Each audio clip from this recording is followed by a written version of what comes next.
I think it's nice that this room is pretty small, so we can all remain seated and we can still see each other. So, let me introduce myself. I'm Paul Maurer, and I am a Holocaust survivor just like Marianne. 20 years veteran. Yes. When Marianne, who has been living in Switzerland for the past 70-some years, heard that I would be giving a presentation about her at the conference in Ungvar, then she said, I like to come because I like to meet some of the people, at least some of the students and some of the participants. So Ungvar is too far for me to go, but Budapest I can still make it from Zurich.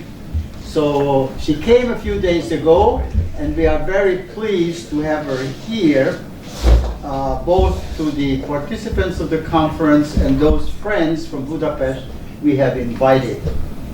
Okay, I'm a dual US-Hungarian citizen and a retired university professor from Indiana University, where I was 30 years.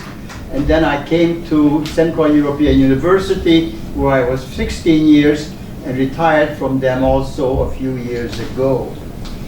And I'm also an amateur historian working on World War II and Holocaust-related topics, including Raoul Wallenberg, the famous Swedish diplomat who so bravely saved the lives of so many Jews in Budapest in the second half of 1944.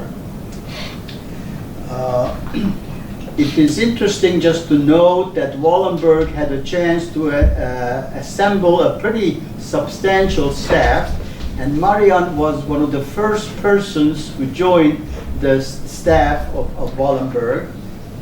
And how do I met her? Well, several years ago, Raoul Wallenberg's niece, one of his two nieces,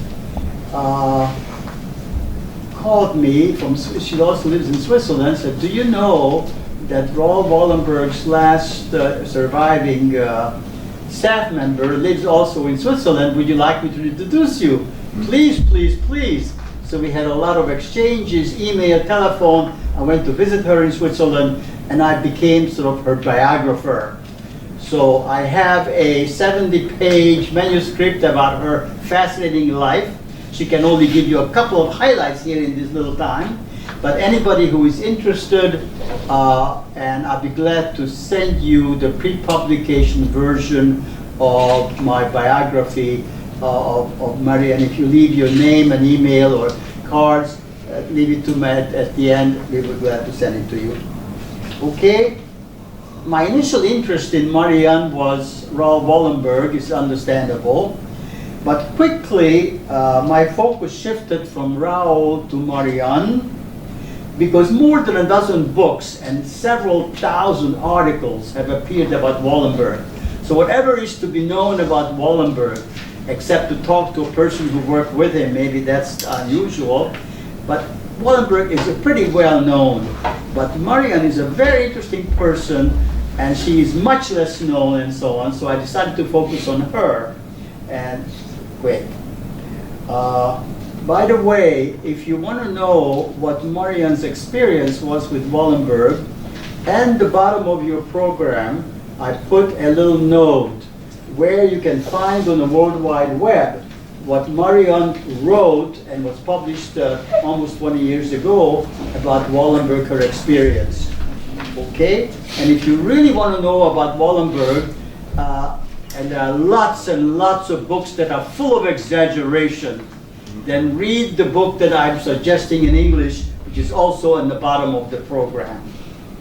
Okay, Marianne and I hit it off not only because of our shared Holocaust experiences, but also because of personal chemistry.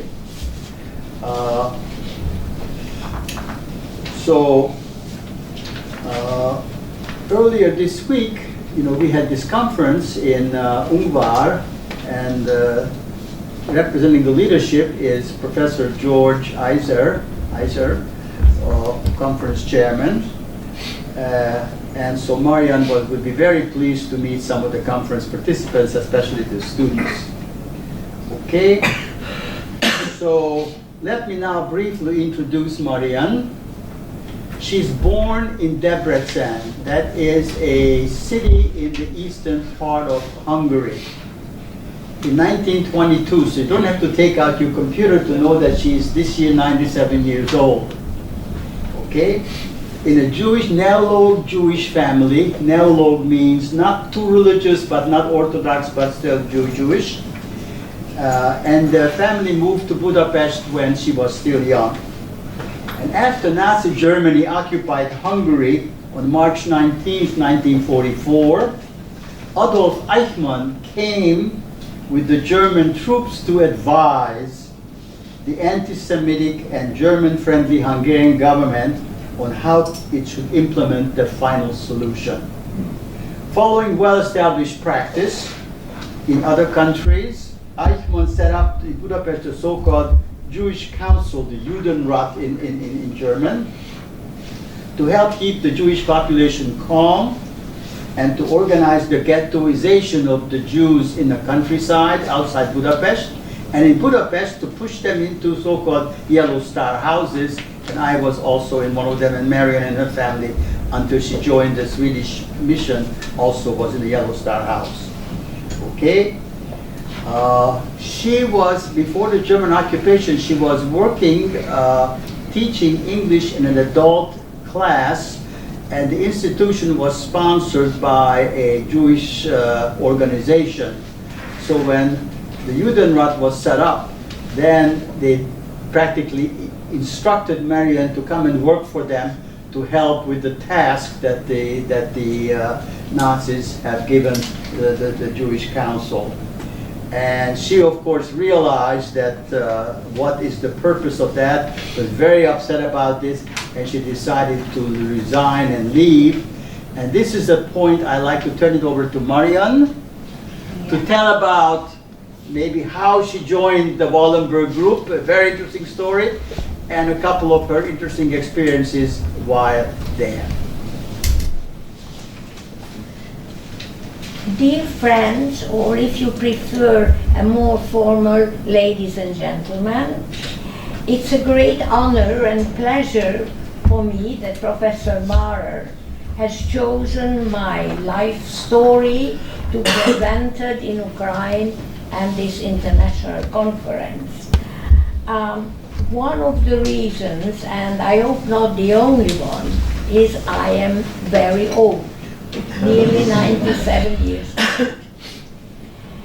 But in spite of my age, I am in full possession of my intellectual capacities. This is an expression which I had to use when I wrote my will some time ago.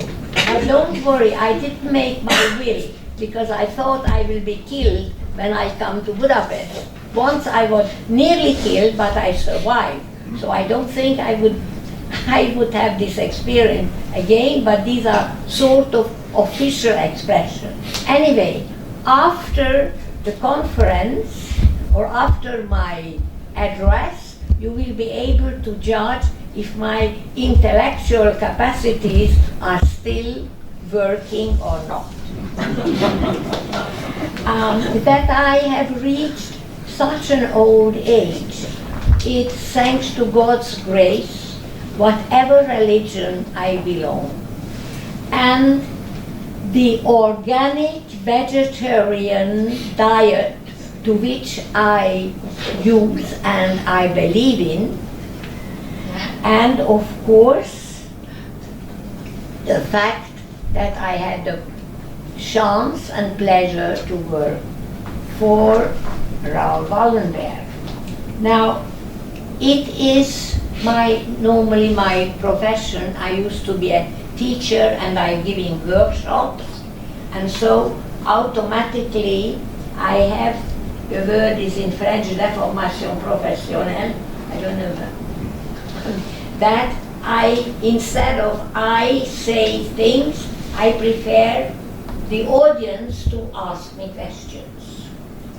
You can ask me in English, in German, in French, and of course in Hungarian. and I can also answer you in all these languages. So, I think that if you ask, I would like to ask you, I'm a bit hard of hearing, which is necessary or understandable due to my high age. So if you talk, would you please, I don't want to say shout, but talk rather distinctly and rather loud.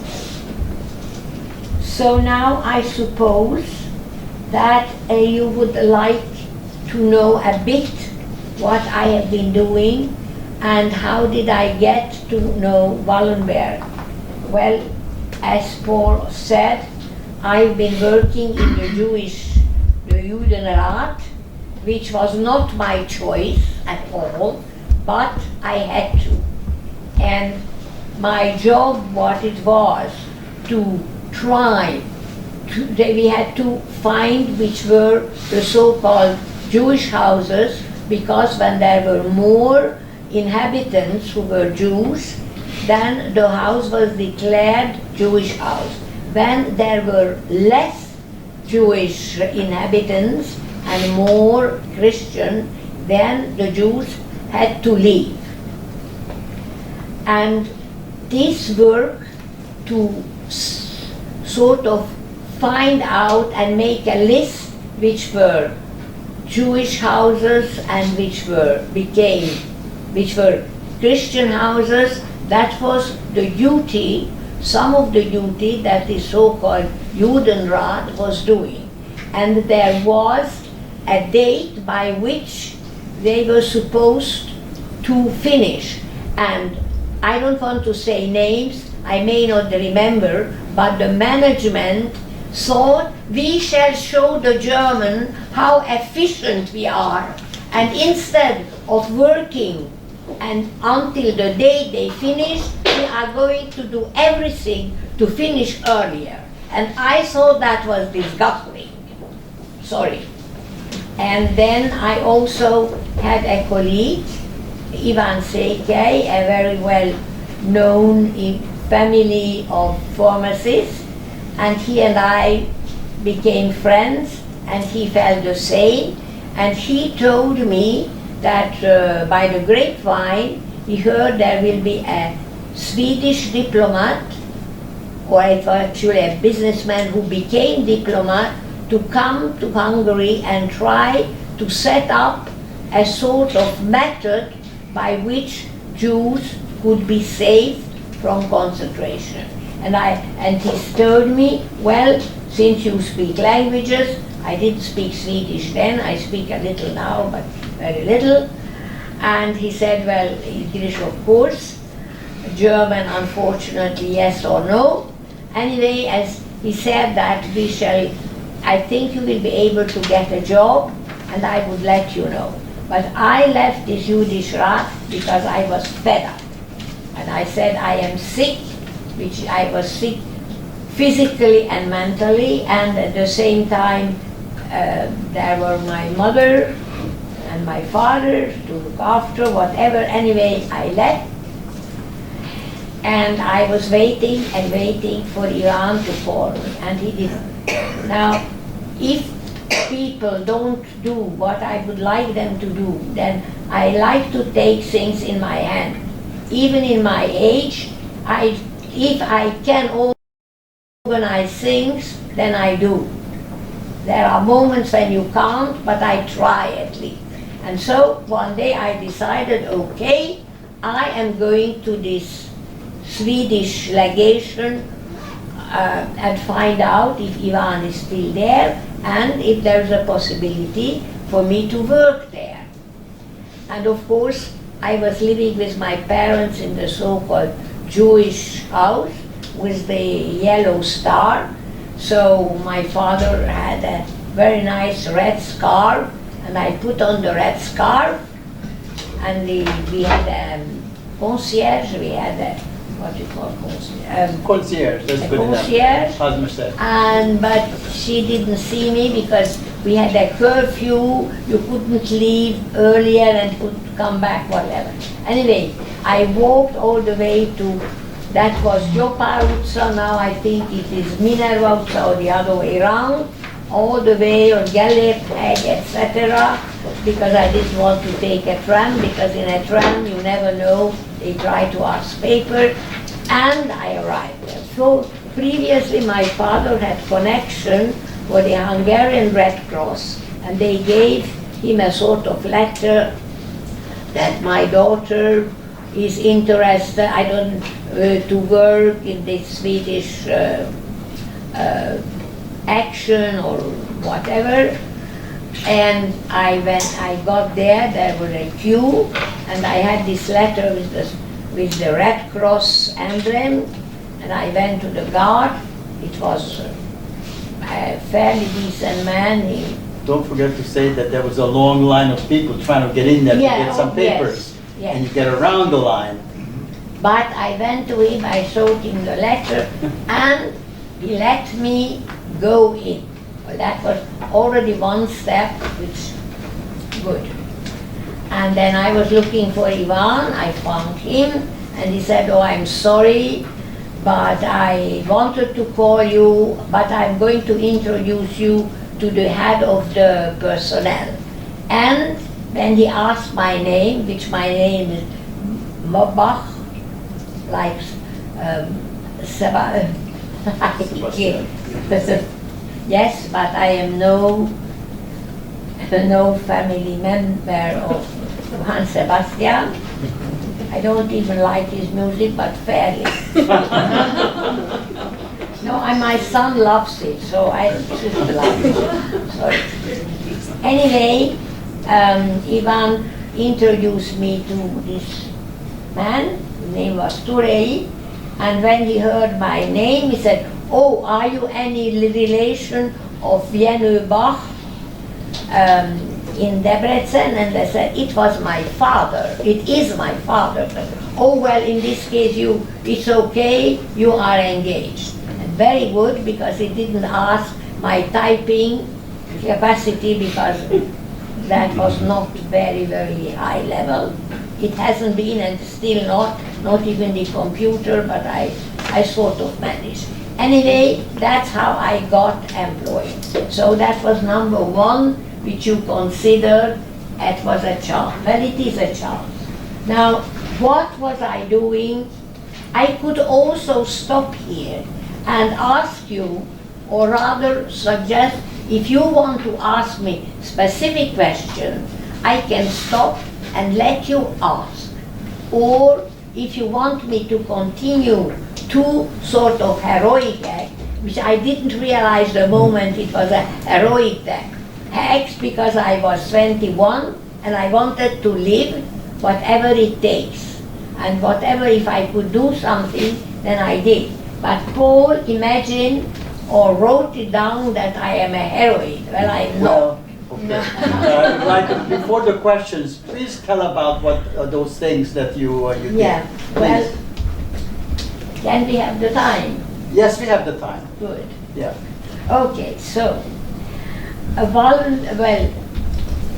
the mission, what Wallenberg was doing, is set up the possibility for people who had either business or family connection in Sweden, they could be considered on paper as Swedish citizens, and eventually with the Sanglängland, somewhere they could go to Sweden.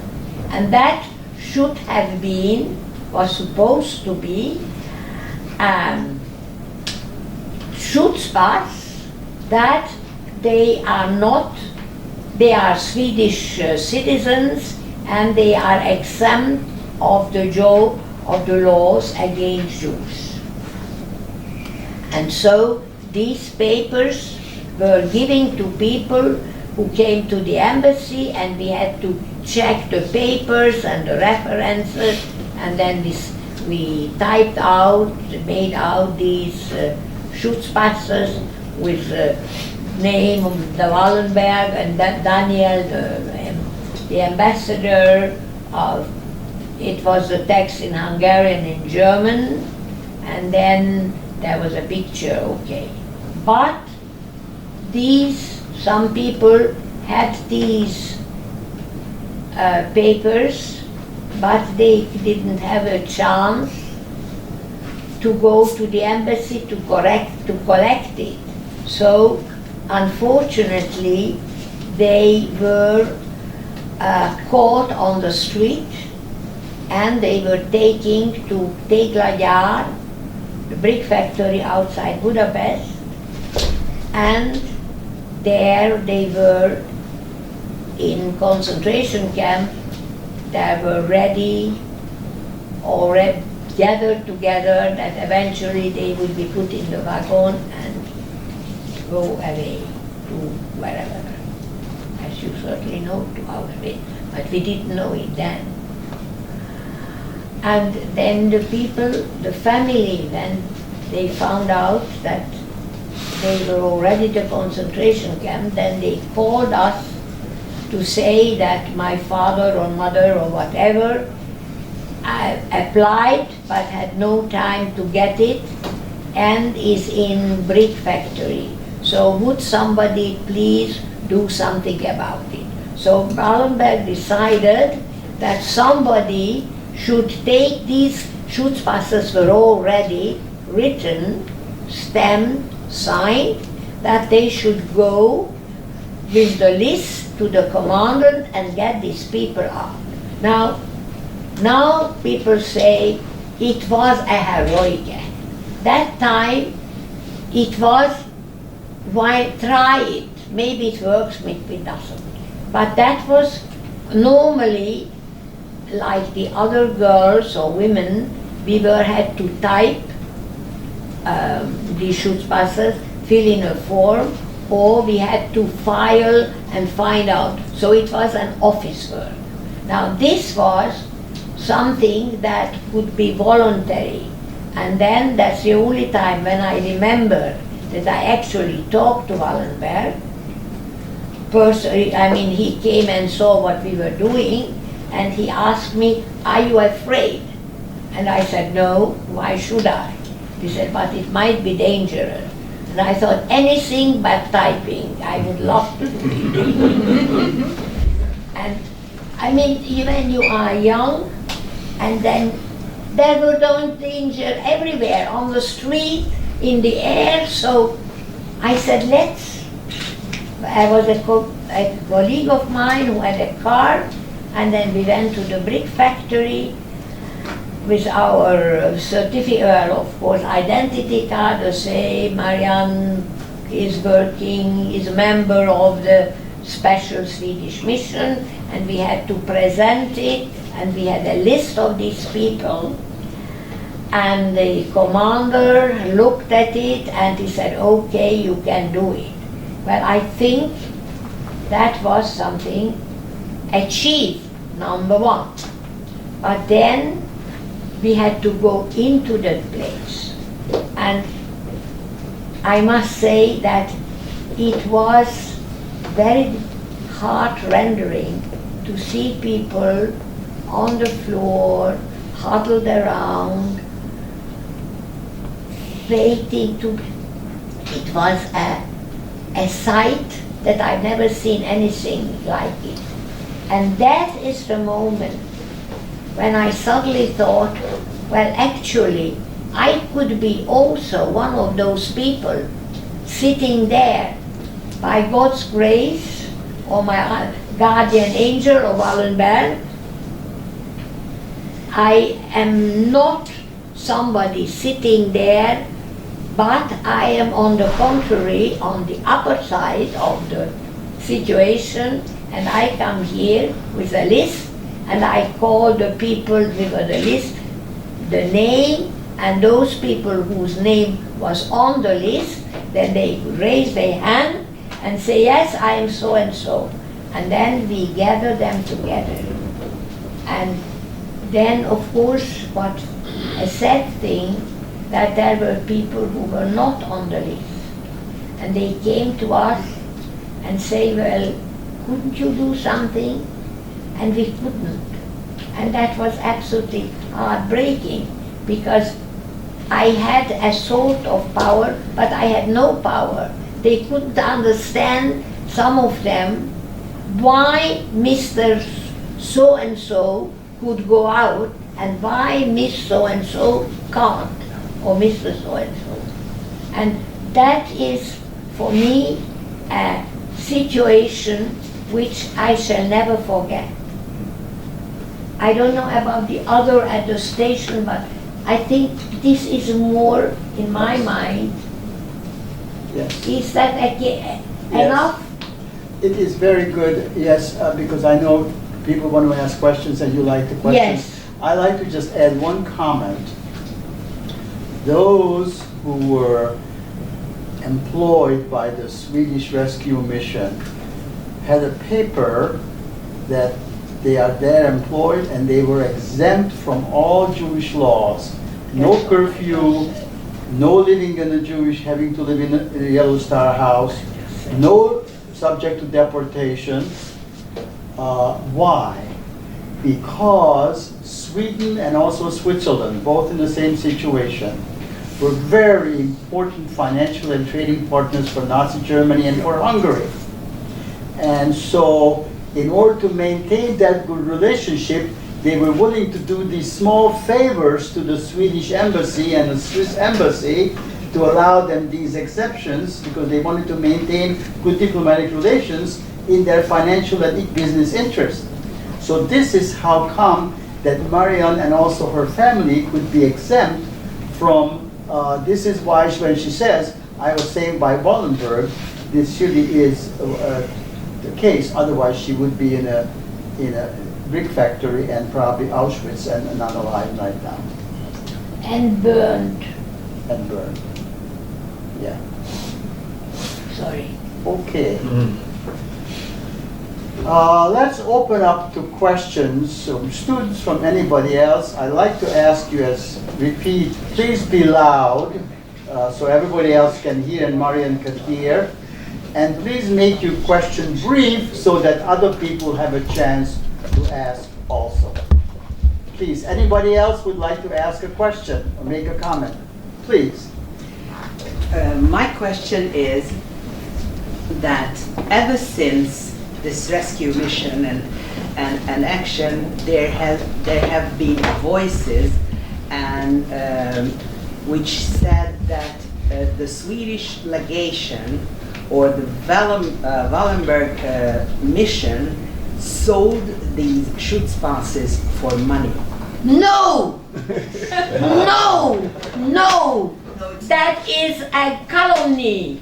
That is impossible. He wouldn't. I know, I heard somebody, because there was a young woman happened to come regularly to Switzerland because she was the daughter of somebody who worked in the Spitex, and she told me, I'm going to introduce you. There is a woman who lives now in Australia, I don't remember the name, and she would like to know you. And so she wrote me and she said, you know, my father could buy indemnity or a certificate, and I wrote her back, and after I said, I don't even want to see this woman because it is a lie. Sorry. It's just, I mean, this is a question. I'm sorry, in spite of my age, I'm still very, very... But at a point, but there were people who made a business out of it by making fake documents. But that is not the Wallenberg and not the staff. It was people who try to make money that way. Maybe the Swiss? What? I wanted to hear just this answer, Yeah. you understand. But Of course. according to Ingrid Carlberg's book, even By whom?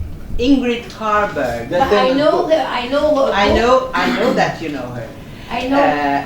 But in her book, she wrote that even Swedes working at the embassy, like Margareta Bauer. Yes, the secretary She's worked there. the secretary.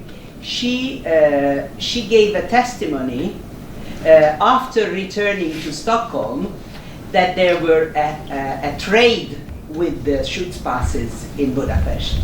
So that's why I put the question, because I didn't wanted to know hear about your it. answer. Okay, thank you. I'm sorry that because I heard that and by this woman, because it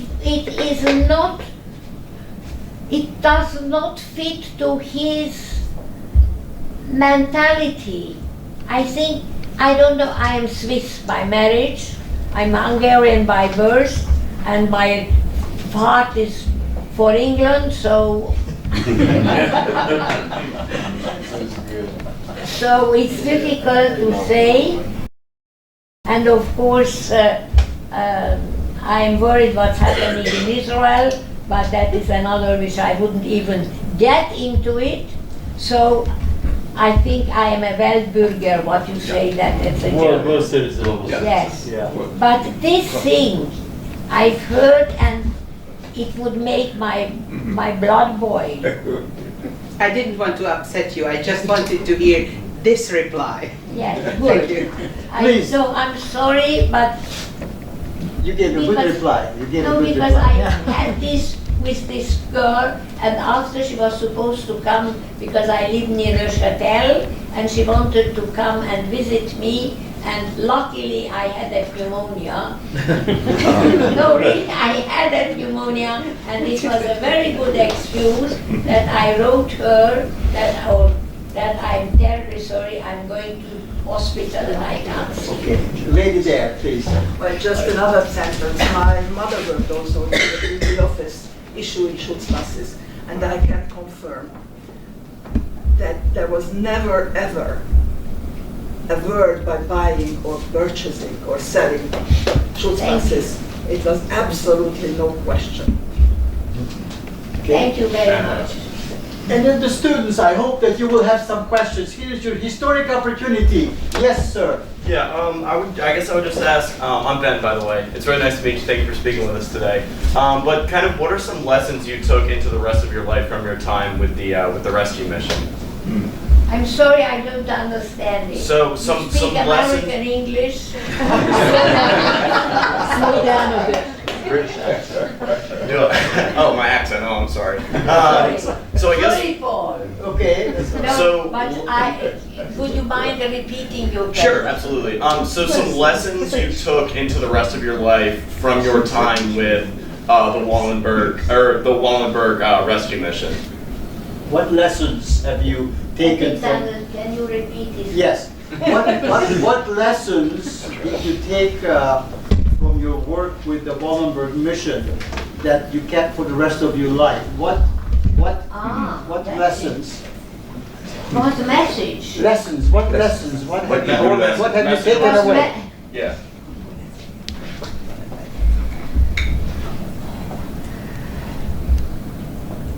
Thank you for the question. Well, there was an individual, a person who would do things for humanitarian reason, and somebody who cared, who did something because maybe he was an adventurer, I wouldn't, but somebody would, I remember that when, one of the employees' wife was going to have a baby, and at the time a Jewish woman couldn't go to any hospital, and he offered his villa where he lived and all the facilities that the wife of this employee could go and have a baby there, and there he managed to get a doctor for her.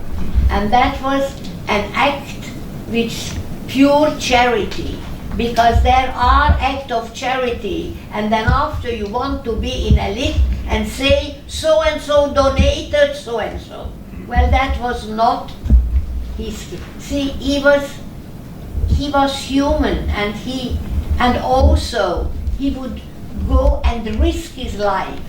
And that's which I shouldn't say because I'm Swiss, at least that's where I pay my income tax quite a lot. So, no, I'm sorry, no, my husband and my children, but I mean,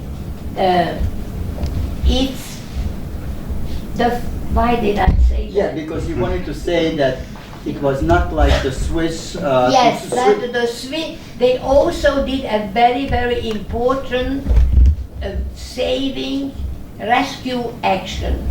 But they had something to do with the Zionists who were going, and that is a whole controversy which I knew nothing about.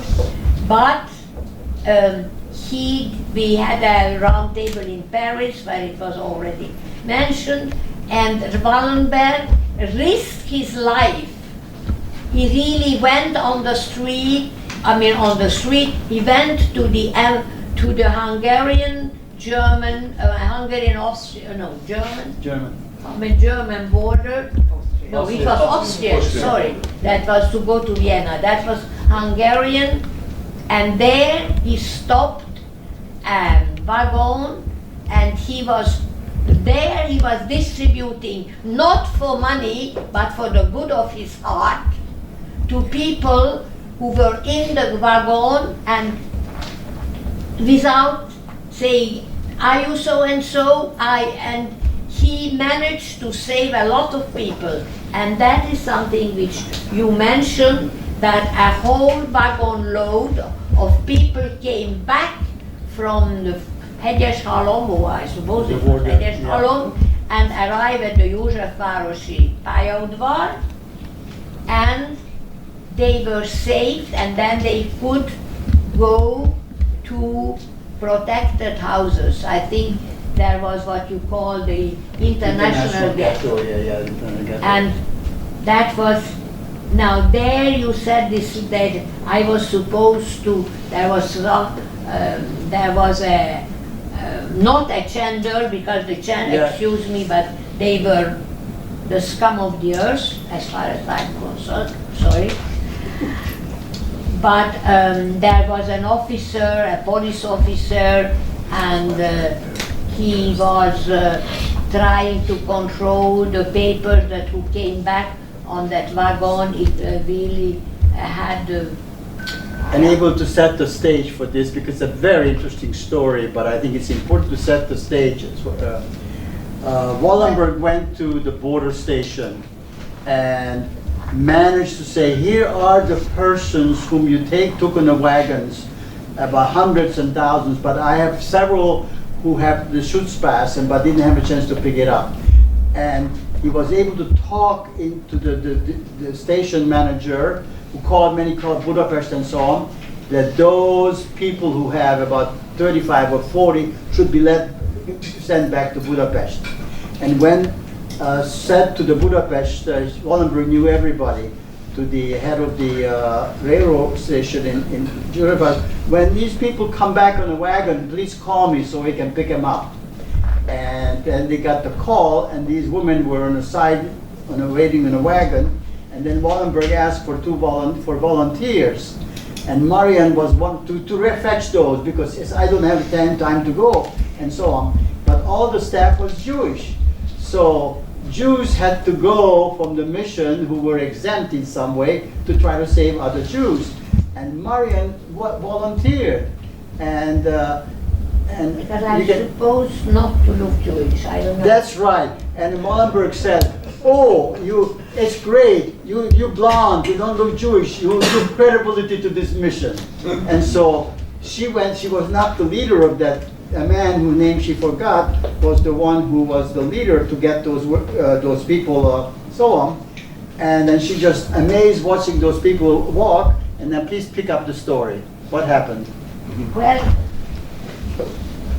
it was just a little story that there was this man, I don't know, his grade was a police officer or a soldier, and he asked me, why you a nice Christian girl? No, but you forget, sorry about this, but it's important to say the person who was handing out the shoots pass, checking the shoots passes, the head of the, who went, said, Marianne, come here. You see the guard over there? Go and distract him. Yes, I was supposed to distract him. And I was supposed to flirt with him, looking at him and say, oh, what a wonderful uniform you have. I was thinking, why don't you go to bloody hell? Sorry. sorry, bye. It's okay. It's okay.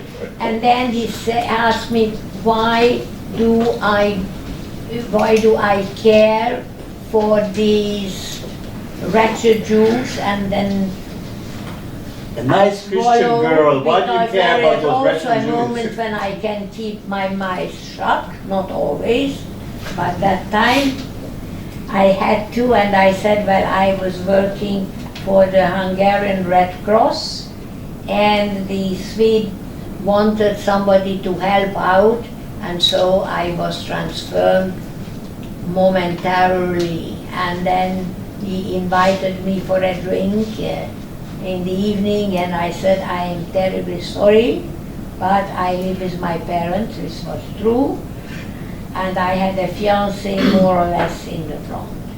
Now, I would like to say something which I thought I won't, but about a couple of years ago, maybe 8 years ago, I for the last 15 years, I have been working at the Jesuit Study Center, and I'm a Catholic, I am Jewish, and for people who are shocked, I'm sorry, but that's the way I think. There are two.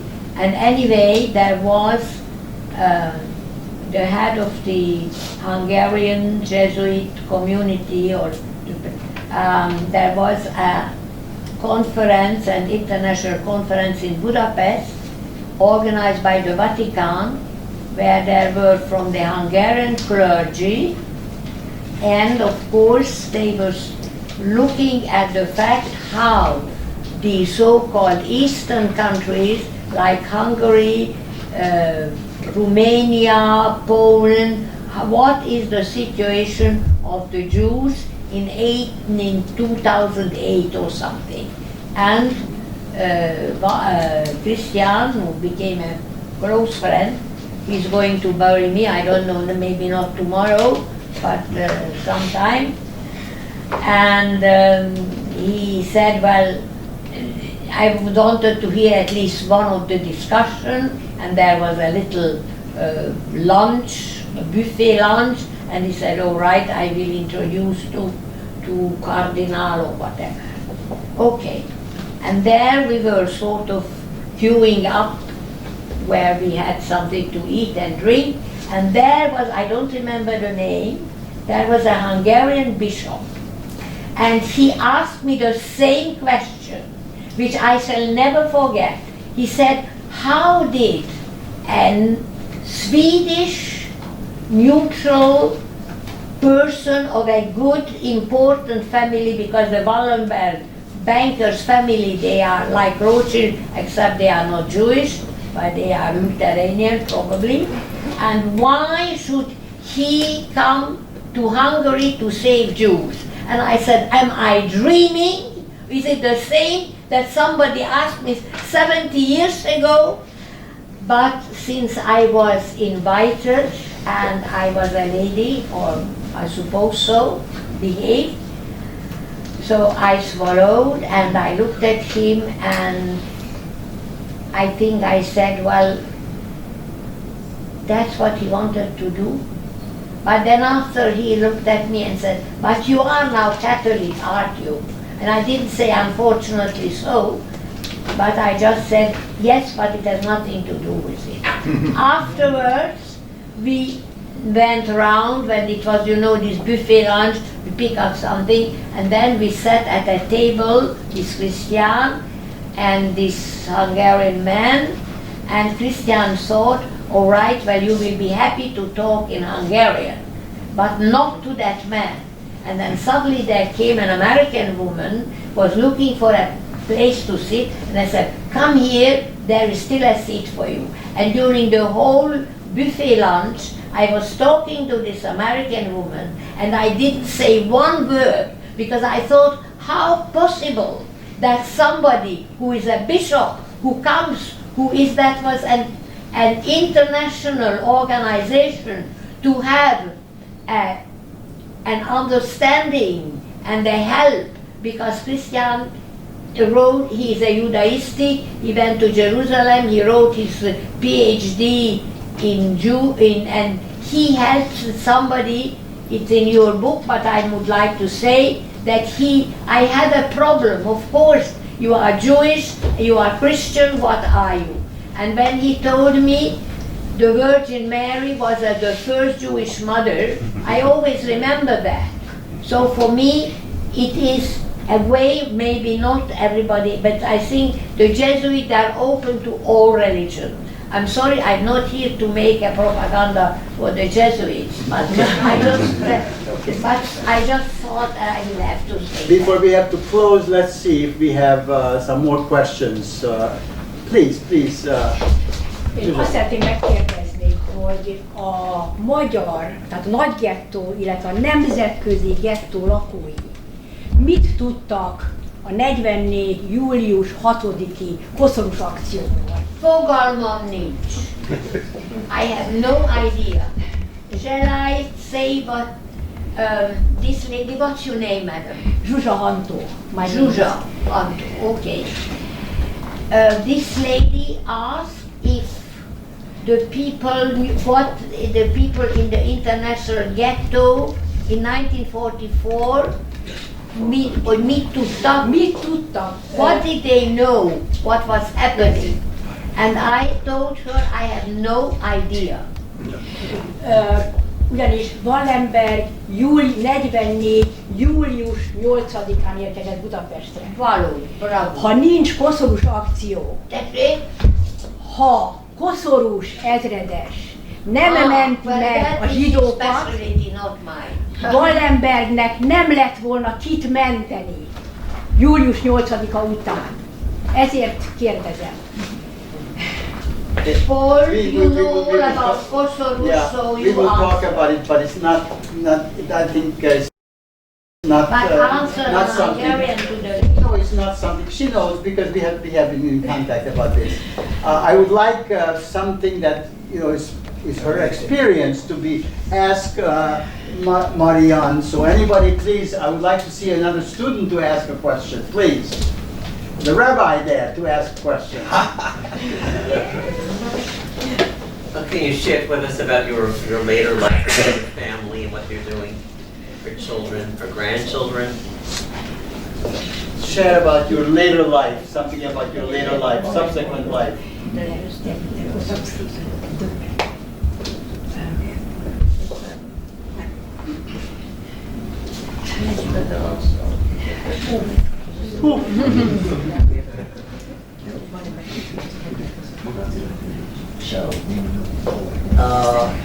Was to just, the highlights of what happened in the last 70 years in your life. You married a Swiss, you lived in Switzerland, had a family, career, and she's 97 years old and had a happy life afterwards. And she thinks about Wallenberg every day, thanking for her life. That I think that's about it. Yep. The highlight of my life is I have two wonderful children. Good. And they made a career, and they never, that was no hindrance that they had a Jewish mother.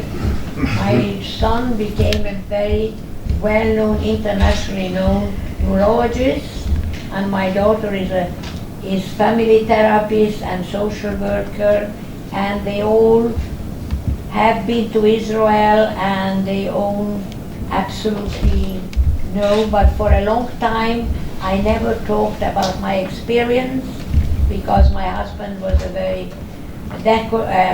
high in the military Civil justice. service. He was a colonel, and it was not a good idea in Switzerland. Even in neutral Switzerland, God forbid, it is not a good idea to have a wife who is of Jewish origin, but anyway, I am very glad that I survived and I have 2 children and hope they are in good health. One last question, anybody? Please, there is lady. Hi there. I wanted to ask you about your experience maybe with your family during the Holocaust, because I know they said after you received your job with Mr. Wallenberg that would have meant that everybody kind of obeyed the same exemptions that you did. I don't So understand. Yeah. She's asking whether your family was also exempt from the Jewish laws. My becau- family in be- Hungary. Because you were working for Wallenberg. And Yes, you mean in 1944 in Budapest? Yes. Yes, my father and my mother, they lived in the Ülői utca, in the house where we had the office. Yeah. Yes, they were So this is a exempt. special privilege, you see, and the Partly reason. because my father was, nevertheless, first he was a decorated officer, he was an exemption, he was a munkaszolgálat, he was the commandant before and then after he was in a concentration camp, and my friend Ivan saved him. Saved them. And after my father and mother were staying in the Ülői utca and they So they you see, survived. this was a privilege But that's granted my not my only to the parents. employees but also to their immediate families.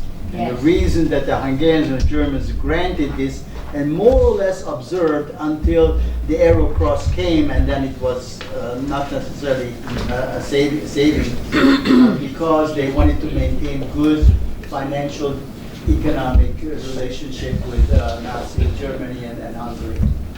thank Okay, you. very good. Okay, and what there?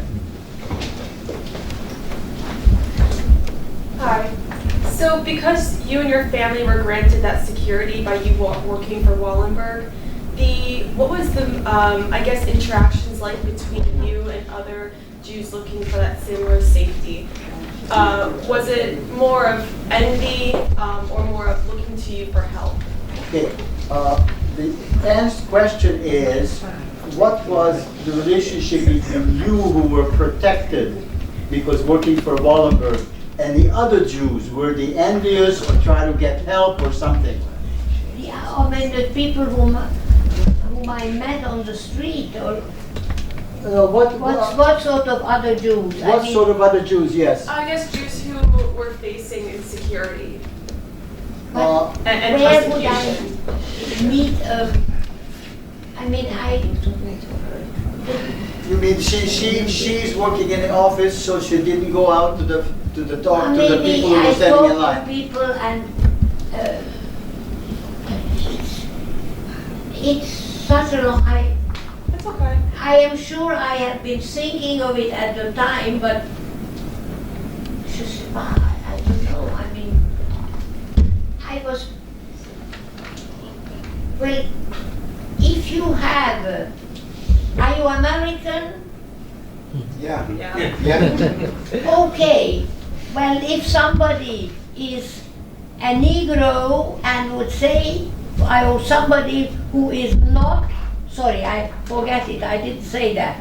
But, no, but I mean, you are privileged, and if somebody has not the same facility, you can go in America, you can go to all the universities, I suppose, and study, and there are people who don't have the money and they are not able to study. For me, that is the top of to be able to study, because to buy things, or no, but I mean, there are people who are privileged, and I was privileged. Yes, thank God I was privileged, but what could I do? I mean, of course, I only could do things which were like working for Wallenberg, and I was told what to do in the office, but I couldn't go on the street and help people. Maybe I would have done it if I could. Or maybe I was an egoist. My daughter says that I am still very egoist, but maybe. I mean, if she was here, she would say you speak too much. That's what she said, because I've also had a round table in Paris, and I had to talk about Wallenberg and then she was sitting in the first row, and she did like this, because she thought I'm going to say things I should. So I think Yes. Can I? Yes. that's all. Okay. One last question or comment? Okay. Please. It's not comment, I love to hear you. Okay. So it's caught my attention that you left the Judenrat. You weren't so happy that what's happening No, in the Judenrat. it's an understatement. I would love to hear what happened in the Judenrat. What happened? Was there a debate? I mean, we were doing an office work, and there were all those lists, and you had to find out people. I did not go to houses to count the house, but there were others, and they came back with lists, and they said in Chakyuts or whatever, there were so many Jewish households and so many Christian, and then this would be, they met statistics. It was a work of statistics. But you are asking, I think you are asking about a bigger question. The Judenrat, the Jewish Council, is very controversial. That's Very right. But I controversial. don't, if you ask me, is that what they were doing for the Jews? Have you ever heard of Hannah Arendt? I'm supposed to. Of course, yeah. And what she says about all, I'm sorry, now I am probably going too far, but not all the Jews were doing something for their fellow Jews. May I say that without Yes, of being course, of attacked on the course. street Of course, afterwards? of course, of course, of course, of course. It's a human condition, you know, that so many people were out just for themselves.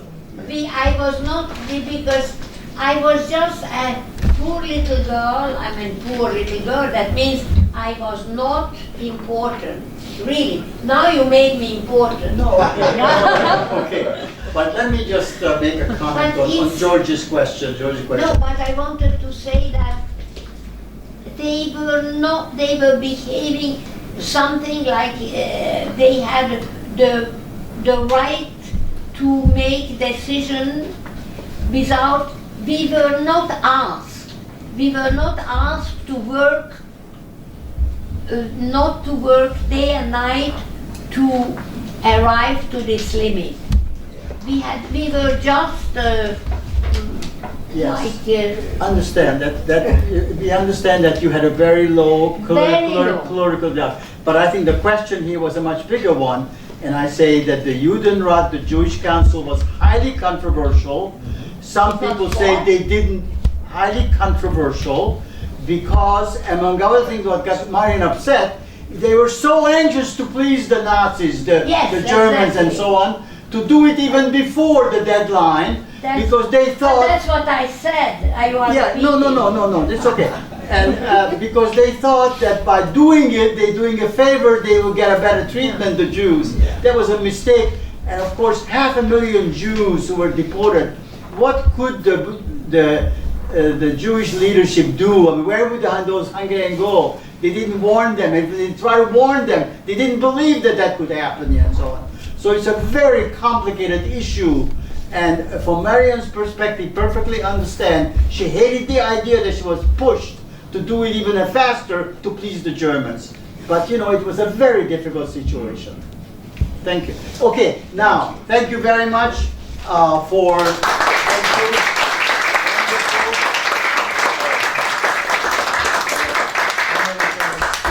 Would like to take a picture. Okay, just a second. I'm Go ahead, organizing go this. I'm organizing this. Just hold it.